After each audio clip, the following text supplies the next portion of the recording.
Hi, I have a quick bit of advice for you today. If you work in PR, marketing, communications of any sort, if you're part of our Comsteria family of powerful communication, here's a piece of advice. Do you know what? A Friday afternoon would be the perfect time to do this. Spend some time at work speaking to an engineer or someone that works in IT, which in the organization is probably as far removed from the communications function as you possibly can. Go and spend some time speaking to someone in IT or engineering. And probably what will happen is you'll come away and you'll think, oh, I've made a new friend. I didn't realize what they did. I thought that person didn't like me, but actually, they're actually okay. And we've built a bit of a bridge, and I've got a whole new understanding now about what this person does.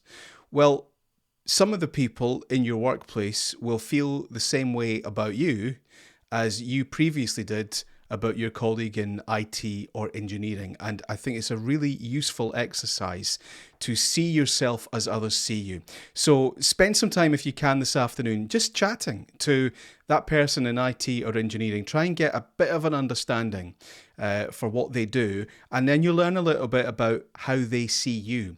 Some of the biggest issues I encounter when I'm working with organizations and helping them communicate with more power, helping them communicate more effectively, is that the rest of the organization doesn't understand what the communications team are doing. They think you're kind of sitting there waiting until they need you.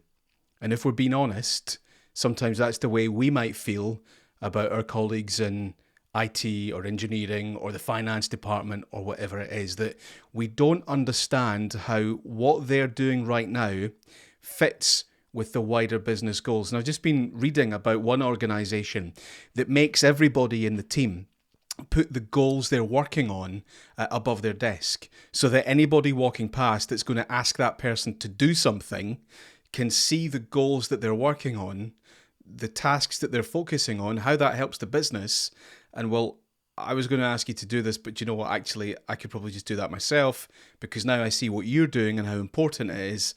I'll leave you alone and let you get on with it. What I hear time after time from communications professionals is that the rest of the organization just dumps things on them.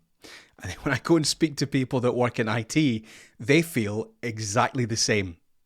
And it's the communications team that treat them like that. So it's Friday, happy Friday, reach out. I was going to say hug an IT person, but that's probably not allowed anymore. Reach out, you can say that. Everybody talks about reaching out. Build some bridges. Try and get a bit of a rapport going with your colleague that works in IT or finance or whatever it is. But the crucial thing is to really is to understand that the way you see them is quite often the way they see you. And maybe we could do something about that.